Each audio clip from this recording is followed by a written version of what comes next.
आप इसे क्या कहेंगे? सीट चोरी, सीट डाका, या फिर जिसकी लाठी उसकी भैंस, यानी मोदी जी की लाठी तो मोदी जी का ही कैंडिडेट जाएगा राज्यसभा? जिस तरह से कांग्रेस की उम्मीदवार मीनाक्षी नटराजन की सीट चोरी की गई, डाका डाला गया और खुलेआम डाका डाला गया, उसने बहुत बड़े सवाल पैदा किए हैं।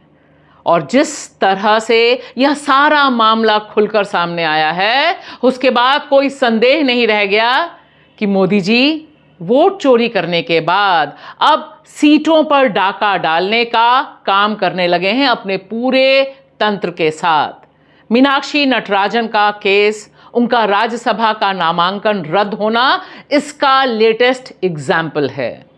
वरना वोट चोरी या सीट चोरी या सांसदी चोरी इतनी धड़ल्ले से चल रही है, तृणमूल कांग्रेस उसका दूसरा एग्जाम्पल है। लेकिन यहां पर मीनाक्षी नटराजन की जो संसदीय सीट चुराई है, उस पर डाका डाला है, उसकी स्क्रिप्ट अपने आप में कम दिलचस्प नहीं है।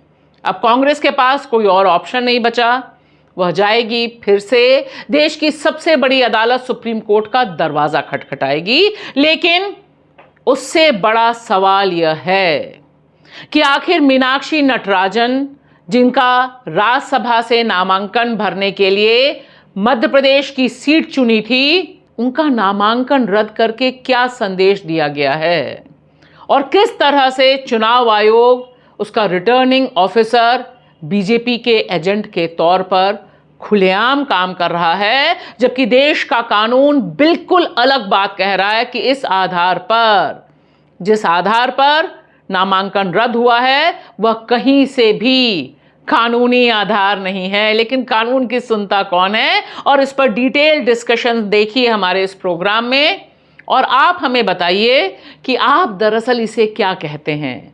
मीनाक्षी नटराजन का जो नामांकन रद्द हुआ है राज्यसभा सीट के लिए, वह सीट चोरी है या सीट डाका? नमस्कार दोस्तों, मैं आपकी दोस्त भाषा, आप देख रहे हैं बेबाक भाषा पे हमारा 2 टूक कार्यक्रम देखने से पहले हमारे चैनल को सब्सक्राइब करना ना भूलिए और हमें मदद के लिए आगे आइए, ज्वाइन बटन दबाइए, हमारी फियरलेस फैमिली, फियरलेस फ्रेंड बनिए, ताकि इसी तरह से हम आपके साथ रोजाना जुड़ सके। भारतीय जनता पार्टी चुनाव आयोग और उसके रिप्रेजेंटेटिव यानी प्रतिनिधियों के साथ मिलकर किस तरह से सीटों पर डाका डाल रही है, इसका लेटेस्ट एग्जाम्पल है मीनाक्षी नटराजन का नामांकन रद्द होना, जिस पर कांग्रेस ने जबरदस्त हंगामा किया और अब वह सुप्रीम कोर्ट का दरवाजा खटखटाने जा रही है। उसने चुनाव आयोग के दफ्तर के आगे रात में धरना भी दिया और प्रतिनिधि मंडल लेकर गए और बताया कि दरअसल किस तरह से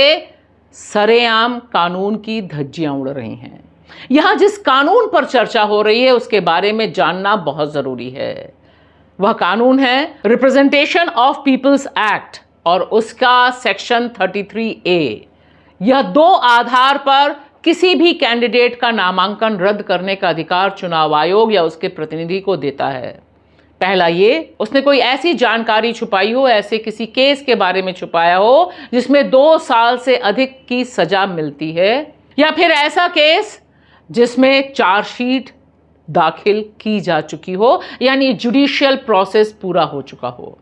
लेकिन मीनाक्षी नटराजन के मामले में जिस मामले का हवाला चुनाव आयोग के रिप्रेजेंटेटिव ने दिया, उसका ना तो कोई अभी तक FIR तब्दील हुई है, ना कोई जुडिशियल प्रोसेस आया है, सिर्फ और सिर्फ कोर्ट की एक नोटिस। जी हां, सुनकर चौंक जाइए कि सिर्फ एक पर्सनल कंप्लेन यानी निजी तौर पर एक शिकायत दर्ज की गई और उस पर कोर्ट का नोटिस खाली मीनाक्षी नटराजन को यह पहुंचा था कि क्या इसका कॉग्निजेंस लिया जाना चाहिए। बस सिर्फ इतनी जानकारी अकॉर्डिंग टू चुनाव आयोग और अकॉर्डिंग टू उनके प्रतिनिधि मीनाक्षी नटराजन ने नहीं दी, लिहाजा तुरंत ही उनका नामांकन रद्द कर दिया गया। सवाल यहां उठाया जा रहा है बहुत गंभीर कि एक ही चुनाव आयोग है, देश में अभी तक एक ही कानून है, फिर भारतीय जनता पार्टी समर्थित इस उद्योगपति परिमल नथवाणी का नामांकन क्यों रद्द नहीं किया गया? उन्हें अपने नामांकन में करेक्शन का टाइम क्यों दिया गया? क्यों कहा गया कि 12 जून तक अपना एफिडेविट, अपना जो फॉर्म है वो ठीक करके आ जाओ? लेकिन यहां मामला बिल्कुल साफ है, जिसे कांग्रेस के नेता अभिषेक मनु सिंघवी ने चुनाव आयोग से मिलने के बाद दो टूक शब्दों में कहा। The Election Commission's own law, the Representation of People's Act, has a section 33A which says that you have to disclose. This is a requirement of only disclosure.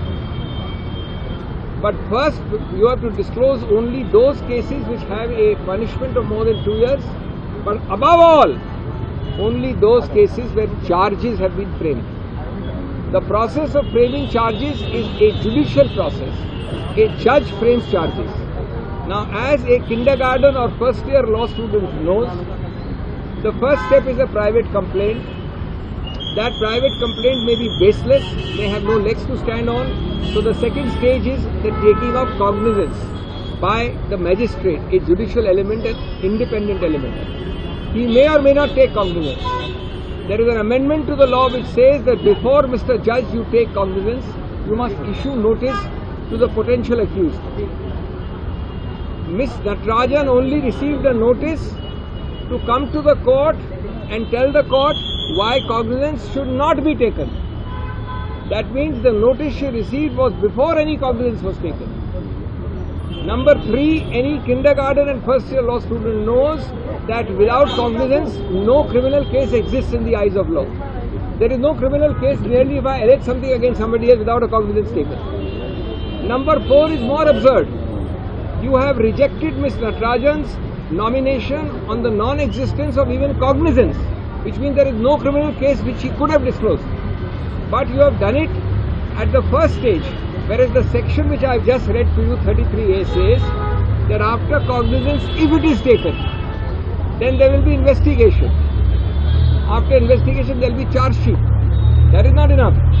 The section says after charge sheet, the judge must frame charges. Had the judge reached the stage of framing charges, she would be obliged to disclose.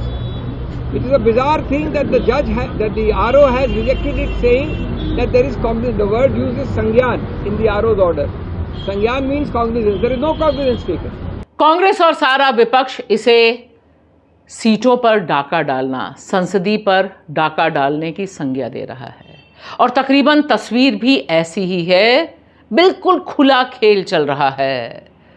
Meenakshi Natarajan अगर राज्यसभा नहीं पहुंचती तब विपक्ष के लिए यह साफ हो जाएगा कि जिसे मोदी जी चाहेंगे वही राज्यसभा तक भी पहुंचेगा, क्योंकि लोकसभा तो वह पहले ही मैनेज कर रहे हैं। टीएमसी के सांसदों की जो दौड़ लगी हुई है बीजेपी शरणम गच्छामी जाने की, वह हमारे सामने है और यह हम सब के लिए खतरनाक है। और इसमें ध्यान दीजिए कि किस तरह से देश की सबसे बड़ी विपक्षी पार्टी को चुनाव आयोग के यहाँ धरना देना पड़ा। जयराम रमेश चुनाव आयोग के यहाँ पहुँचते हैं और उनका यह वीडियो भी बहुत वायरल है, जहाँ पर वह कह रहे हैं कि मैं 3 बार राज्यसभा रह चुका हूँ, मुझे पता है कि हम वेटिंग रूम में बैठ सकते हैं, लेकिन ना, उन्हें जाने नहीं दिया जाता है। अब कौन कितना कॉम्प्रोमाइज्ड है, लेकिन पूरा सिस्टम तो यहाँ पर कोलैप्स है।